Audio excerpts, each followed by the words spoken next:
Okay, please, please, please, Lord, make this work. Okay, guys, as many of y'all know by now, if you talked to me on Patreon the past few days, I had to drive from Austin to Florida to see my family for spring break because y'all know that I am a student graduating with a couple degrees this spring, so I really don't have the time during the semester to ever come see them. So, of course, whenever it's spring break, I'm going to have to, but what that means is for about a week, we are going to be dealing with this kind of crappy setup where instead of working in my usual studio area where we have the nice computer, where we have everything to go off of, now we are on a laptop in the office with a janky little microphone, a janky little camera, praying that this setup works. So please, guys, if we have anything wrong with the stream right now, if there's a lag, if there is the audio messed up, if the video is doing something shaky, let me know so we can fix it for tomorrow. But I know that we have kind of gone dormant on free agency on the channel for a while. Ever since the Aaron Jones signing, I really haven't had a chance to come out here and make a video. So I figured that now's the time. Now I should probably come out here and just stop talking to people on Patreon, start talking to some people on the channel as well. So please, guys, just be a little bit understanding that we have some things going on right now. Let's. So please, guys, if we have anything. Okay, the audio sounds fine. The audio sounds fine. Perfect, perfect. Okay, so let's go in and see what's going on in the general chat. So what we're going to do is, this is a live stream for anybody watching the video maybe later on. While I'm in Florida, I think maybe it will be easier for me to just live stream rather than go through and make videos. That way I don't have to deal with editing or anything. I can talk to y'all directly and I can answer questions in the general chat. So of course, if for whatever reason you aren't already, make sure you are not only subscribed to the channel, but you have that bell hit next to the subscribe button. That way you can come out. You can come out and hang out during the live stream and make sure you get your questions answered. Make sure that we just have this dialogue going because I'm not going to have as much time as I usually do during the week to answer your questions. So going to continue to try to do my best, but let's go through. And Joey Kelly starting it off with the first question, asking how badly does this hurt Jacobs' value in your opinion? And I'll say a few things here. This is why we were telling y'all to sell Kenyon Drake last offseason, because obviously Kenyon Drake, if you look at his overall profile coming from Alabama, looking at what he did through the first half of his career at Miami, really that's been like 90% of his career up to date. He's been a committee running back. He's never been a running back that's going to be a featured guy that's seeing about 25 touches a game. Really, that was only 4 games in 2019 that got a lot of people suckered into Kenyon Drake in 2020. And I will also say that over on Patreon, I was talking to a guy named Gaskin, someone y'all probably know in the Discord chat. And if you are on the Patreon Discord, you probably saw him in the video suggestions a couple days ago come out and say, hey, talk about how Josh Jacobs is kind of dying because the Raiders have seen significant downgrades to their offensive line, which is the first thing that we probably need to discuss, is the fact that the Raiders' offensive line is significantly worse now than it was previously. So obviously that is something that's going to make us worried about whatever running back is in that backfield. And another thing we need to discuss with Josh Jacobs is Jacobs is a player. While yes, coming out of Alabama, a lot of people wanted to compare him to an Alvin Kamara. A lot of people wanted to say, hey, he is a dynamic running back that can make defenders miss in the open field. He's a great receiving running back out of the backfield. And John Gruden to go along with that, coming into 2020, every single day, all you heard out of Las Vegas was, hey, Josh Jacobs is going to get used in the receiving game. Josh Jacobs is going to be used as a receiver in 2020. That clearly did not happen, where he's more so just a glorified first and second down running back. So now we look at the situation going, you know what? Okay, Josh Jacobs, a running back that up until now has really been like Sony Michel. He's only been that first and second down grinder on a poor NFL offense. Now they're bringing in someone that through 90% of his NFL career, he's been used as that receiving back. And I know that was not the case in 2020. I know in 2020, for whatever reason, Cliff Kingsbury decided to use Kenyon Drake as that first and second down grinder at the same time, use Chase Edmonds a little bit more in the receiving role, where I didn't agree with it. I didn't understand what was going on. But now we go, you know what? Now it looks like these two running backs clearly profile to be the first and second down grinder and then the third down receiving back. So this is going to be a split committee on a poor offense with a decimated offensive line. And you go, okay, if 1 + 1 = 2, that means Josh Jacobs not a running back 1 in fantasy for sure. Probably not a running back 2 either. I mean, I guess you could say he's someone that is a high floor player, in that we know, given his first round NFL draft capital in 2019, this is a player that is going to get the guaranteed volume, the guaranteed touches. But we understand that the ceiling is now capped. Now that he's playing still on one of the worst offenses in the NFL, the offensive line's got worse, and he has no upside at receiving down usage. I think this kills Josh Jacobs. I mean, Josh Jacobs, he's someone that I would love to add a piece to Jacobs right now to try to get Miles Sanders. And I know that's going to be extremely hard to do. It's going to be nearly impossible to do. This is an instant reaction, so I haven't had a good feel on how a lot of people on Patreon, how a lot of people in the Dynasty community feel about Josh Jacobs' value. So I will say what we're going to do is hold tight, try to evaluate how the Dynasty community feels.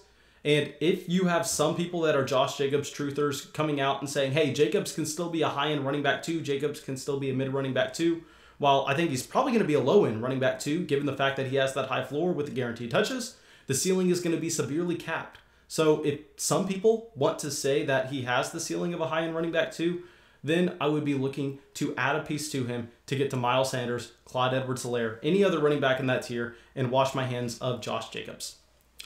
Okay, but anyway, let's go through and let's see what other running backs y'all are wanting to hear about. I guess what we can do now is actually let's go over to Detroit. Let's go over and talk about a man, Deandre Swift, where Deandre Swift, yes, he's a running back that I love, and I've been getting some questions on Patreon as of late going, Mason, what does this mean, Jamal Williams coming into Deandre Swift? What does this mean? Does this cap his ceiling? Does this hurt his floor? What should we be doing with Deandre Swift?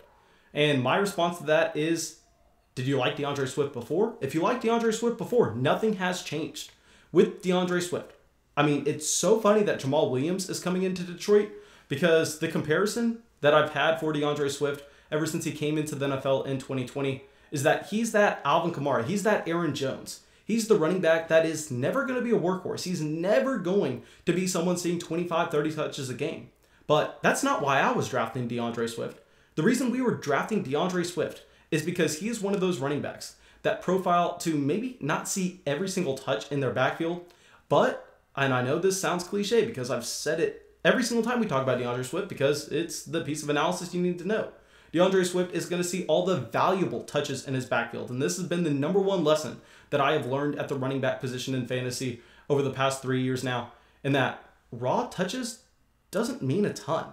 What matters in fantasy football at the running back position is the fact that you get goal line usage and the fact that you get the targets out of the backfield. Now, Jamal Williams is being brought in to get the carries between the 20-yard lines.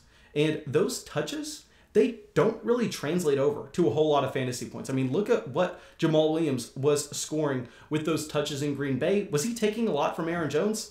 The answer to that is no. Aaron Jones was still able to be a consistent top 5 running back in fantasy. And yes, that offense was significantly better than what is going on in Detroit, but you're not projecting Deandre Swift to be a top 5 running back in 2021. Nobody's ever expecting that. I was projecting Deandre Swift to be a low-end running back 1, and I think we're going to keep that projection there, although the offense is going to be capped with how many times they're going to the red zone, how many times Deandre Swift may get the opportunity at the goal line. At the very least, you're still going to have Deandre Swift getting the targets out of the backfield on a team that's probably trailing a whole lot, with Jared Goff, a quarterback that really can't handle pressure, probably going to be checking down consistently.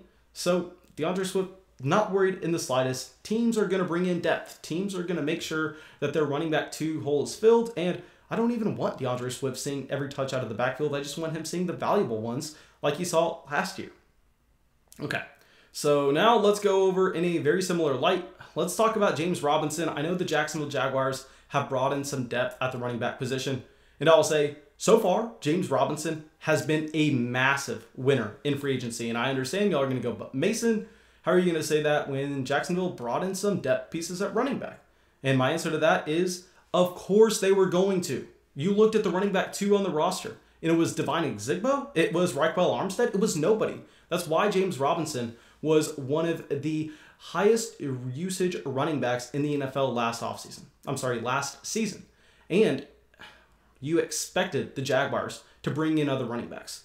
What I was worried about, and this is what I talked about, I want to say 2 weeks ago, is that Kenyon Drake was going to go to a team to be in that committee, to be that secondary running back. And I was worried he was going to go to Jacksonville. I was worried that he was going to be going and splitting that work with James Robinson. So please, guys, if you're a Robinson owner, be extremely excited that the team brought in no real competition to James Robinson, but they brought in bodies. So what that means is they're less likely to spend a second-round pick on a Javonte Williams, on a Travis Etienne, to split the backfield with James Robinson. This has been fantastic for him. Please, if you're a Robinson owner, I know we've gotten some DMs on Patreon with some people worried.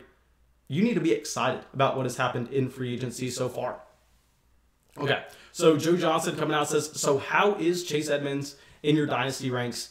Here, Edmonds, you have to move him up. Obviously, Edmonds is going to be a player that's moved up, but at the same time, we go, okay, I believe Arizona has the 17th overall pick in this year's NFL draft. Please don't kill me if I'm wrong with that. I understand that. I'm probably wrong. I mean, we're going all at the top of our head right now. So this is a team that, yes, you have to be a little bit worried about Travis Etienne. You have to be a little bit worried about Najee Harris coming in with that first-round selection. Or in the second round, I've also seen some mocks of them going with Javonte Williams. So Chase Edmonds is not out of the woods yet. Chase Edmonds still has to be looking over his shoulder. And I will guarantee this, just like I said with James Robinson, that the Jacksonville Jaguars were going to bring in another running back. What you were wanting to make sure that running back is not someone that's going to see a significant amount of usage. You want them to start bringing in bodies, but nobody with a lot of talent, nobody that they're making a significant investment into. You want to make sure that they're bringing in guys that cost $2-3 million and nothing else more than that. So Chase Edmonds, there will be more running backs brought into Arizona. But what we are hoping for now, if you're an Edmonds owner, is you're hoping that it's those running backs that aren't going to be seeing a whole lot of volume. Those running backs that aren't going to be getting large contracts. Now, there's still Chris Carson. There's still Leonard Fournette kind of peeping around the corner. And to be honest, I would hate that fit in Arizona just because with Fournette and Carson, neither of them are strong pass catchers. And I think that Edmonds would be a whole lot more efficient playing alongside Kyler Murray than either one of those two guys. But it's still a possibility. It's still a possibility that they bring him in, because we've already seen that Cliff Kingsbury wants to use Chase Edmonds as that third down receiving type running back.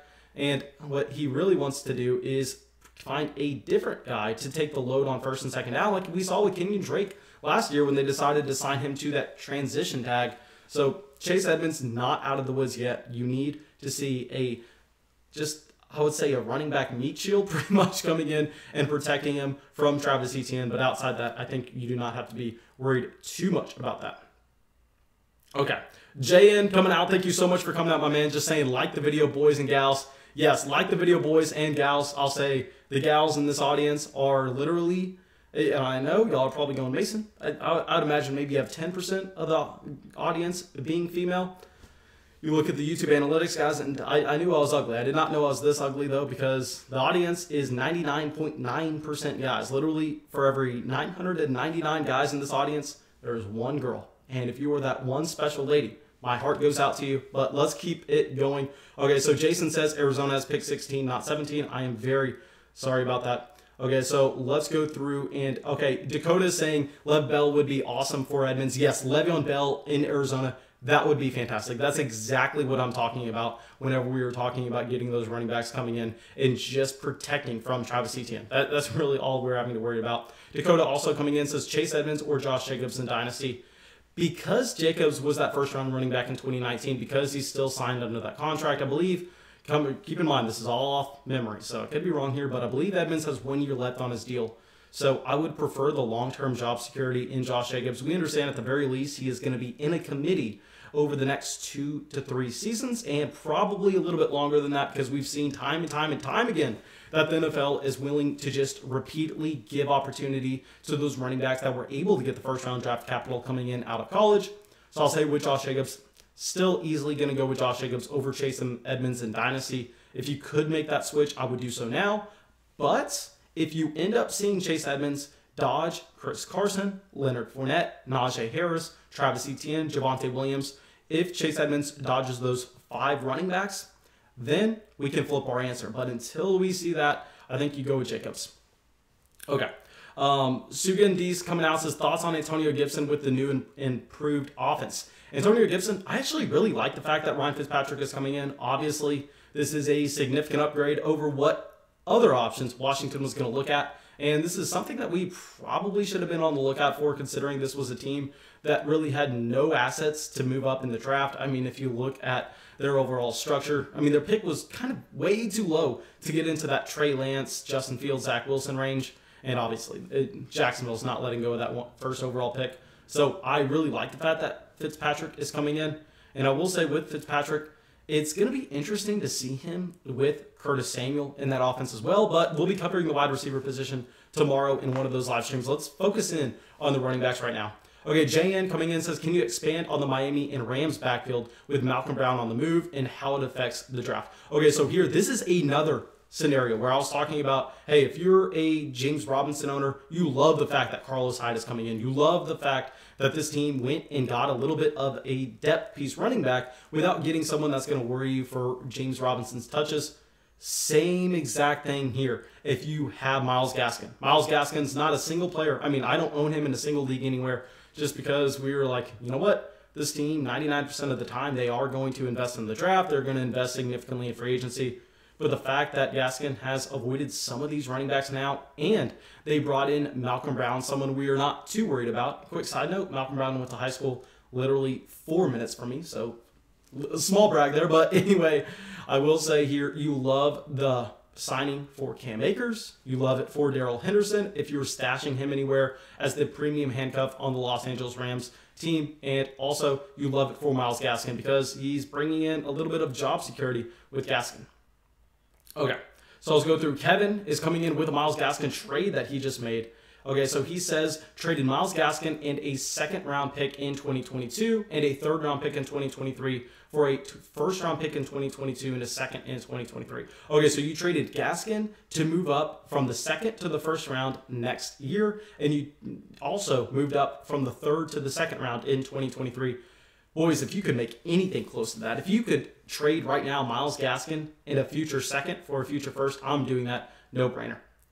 Okay, so Michaela is coming in and says, Raiders sign Kenyon Drake. Yes, we already covered that. Is there anybody else that y'all are wanting me to cover? We already covered the Aaron Jones move. And okay, so we have Michaela's coming up, says, what's up with Philip Lindsay? Okay, so pretty much Philip Lindsay on the move out of Denver. And yes, this is going to help Melvin Gordon. You look at Melvin Gordon's contract, and he's pretty much guaranteed to have the job this year. And this is a team that has enough holes around it that you're not worried about them significantly investing in the draft. I believe they still have Royce Freeman on the roster, a third-round pick from that 2018 draft from Oregon. So here, we kind of liked Royce Freeman in the Dynasty community coming out of college. This was a running back that profiled to be a three-down guy. He was a workhorse at Oregon starting at 18 years old. But he really is not an elite-level athlete. But I think he's just enough to slide into a backup role and let Melvin Gordon be the feature down running back. So maybe you can look to buy Melvin Gordon if you're a contender for a very small piece if you get the Denver Broncos upgrading their quarterback situation, because as it stands, this team has quite possibly the best young core of wide receivers / tight end in the entire NFL, but without a quarterback, the overall offensive efficiency is going to be in the gutter regardless. Okay. Kevin coming out says, just here to encourage you yet again. Thank you so much, Kevin, for coming out. Thank you all for coming out and dropping a like on the live stream. That means a ton. Okay, so Justin saying Chase Edmonds trade value. If I could sell Chase Edmonds for, I don't want to say any first, if I could sell him for a top 9 pick in a Superflex league, that's something I would do right away. I would move Chase Edmonds in a late second-round rookie pick to get into the top 9 in this year's rookie draft, because in that top 9, you guarantee yourself. Actually, I would throw top 10 in there because I know a lot of people like Javonte Williams. Javonte Williams will probably go a little bit higher than my liking. But you get one of those top 10 picks in a Superflex league, you guarantee yourself one of the top 4 quarterbacks. Probably not going to get one, but we know there's Lawrence, Fields, Lance, Wilson, no particular order. You also guarantee yourself one of the top 3 running backs in Harris, Etienne, Javonte Williams. Obviously, probably not going to get Harris or Travis Etienne. But outside of that, you have Kyle Pitts. And then you have Jamar Chase, Devontae Smith. Top 10 is where you need to be this year's rookie draft. So if you could try to swing this Edmonds deal to get in the top 10, that'd be something I'd be interested in. Okay, Butthead says, I remember when I asked you James Robinson or Antonio Gibson a week ago and you said Gibson. Would you now pick J-Rob? Here, probably not. I think we would still go with Antonio Gibson because, I mean, I like the fact that Antonio Gibson has some more team investment into him. He was a third-round pick last year. And combined with the fact that I like what Washington's doing right now, bringing in Curtis Samuel and bringing in Ryan Fitzpatrick. So I think we'd still go with Antonio Gibson, but it's definitely close. Okay, Josh Lewis is saying he wants us to talk about Damian Williams here. Okay, Damian Williams being cut, I will say, not necessarily a massive surprise. I was myself a little bit surprised to find that other analysts were saying, hey, what's going on with Damian Williams? Why did he get cut? But when you were looking at the situation, you go, you know what? He's like a 30-year-old running back coming off of an opted-out season. The team just invested a first-round pick into Clyde Edwards-Helaire. Were you really expecting him to do anything? So, no, not really surprised about the Damian Williams cut. Not really affecting my personal rankings too much. I've already been saying bye Clyde Edwards-Helaire low. Okay, Jason's coming in and says, what does this mean for Marlon Mack? Okay, what this means for Marlon Mack is he is giving you one last opportunity to go and buy Jonathan Taylor low. Marlon Mack exiting week 1 with a torn ACL. What that tells me is Marlon Mack, the very best, is going to be coming back halfway through 2021. Halfway through, he is just now going to be getting going again. And you rarely ever see, outside of a Kevin Durant who takes 2 years off, someone be able to come in and make that impact off a torn Achilles, especially at the running back position. Literally, Donta Foreman, pretty much the only running back that I've ever known to be able to do it. And he went from being a very exciting running back in Houston to just me seeing him score a touchdown on the Titans and me losing my mind because I'm happy for the man. I mean, a torn Achilles is a death sentence. If this lowers the value just 1% on Jonathan Taylor in one of your dynasty leagues where now maybe the owner is willing to have a conversation about it, then I would be very happy. Okay, so JN coming in says, thoughts on Chris Carson and David Montgomery if Carson lands in Chicago? I'll say real quick, I have not seen that report of Chris Carson looking at Chicago. I would be very surprised if that happens because this is a team that already has Tariq Cohen under contract. They have David Montgomery on that rookie deal from 2019. So I'll say if Carson comes in, I hate that situation for both running backs because they're playing on one of the worst projected offenses in the entire NFL. They have a clear receiving running back in the backfield in Tariq Cohen, who should be good coming off a torn ACL. So I'll say if that happens, I mean, that maybe kills them. JN is also saying thoughts on Chris Carson and Montgomery if Carson lands in New England. Okay, so if Carson lands in New England, I think that is also a situation that I'm not too excited about because here with New England, what we have to understand is while it's great in theory to kind of dream about it, to kind of just wonder what could be if your favorite running back lands there, in practicality, not a great landing spot. Just like what we were talking about with Buffalo last year with that Josh Allen and Cam Newton kind of parallel.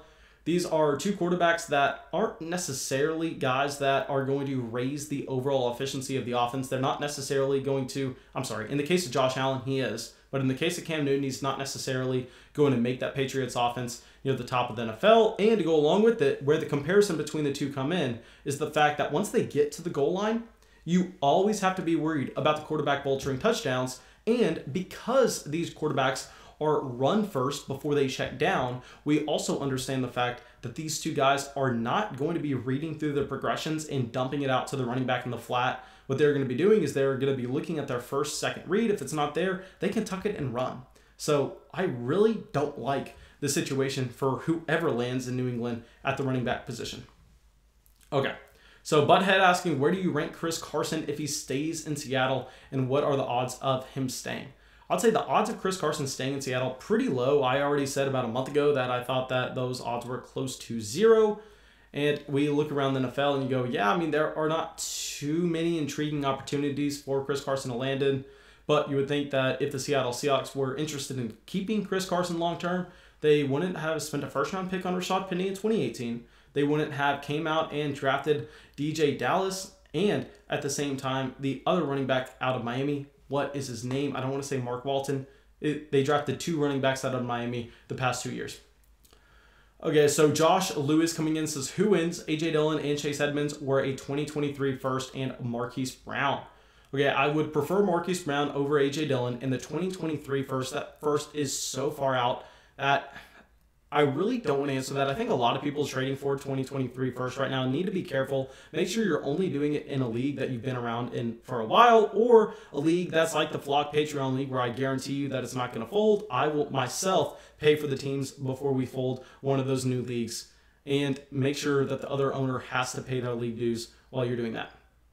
Okay, Michaela is coming in, says, is Akers the top 10 running back this year? Easily. Now that Malcolm Brown's out, Cam Akers is going to be playing on a significantly upgraded offense, and hopefully he gets the receiving game usage. If that happens, he's going to crush and be top 10.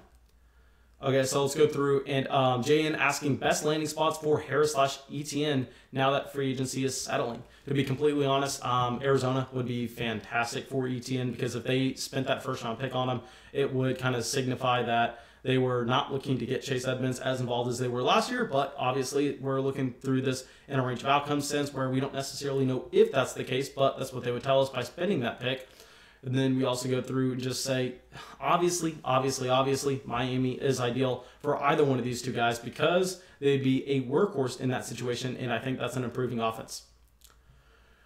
Okay, so let's go through and let's see if we have any last questions. Okay, JN says, or trade for the 2024 first and grab Bijan Robinson. Man, Bijan Robinson's going to be in that 2023 class, my man. If you're wanting to get Robinson, you're going to have to be trading for that 2023 pick. And Bijan Robinson right now should project to be the first overall pick in that year's NFL draft. And that's not me being a homer. That's the fact that Bijan Robinson is an elite level running back prospect, but he will be in the 2023 class.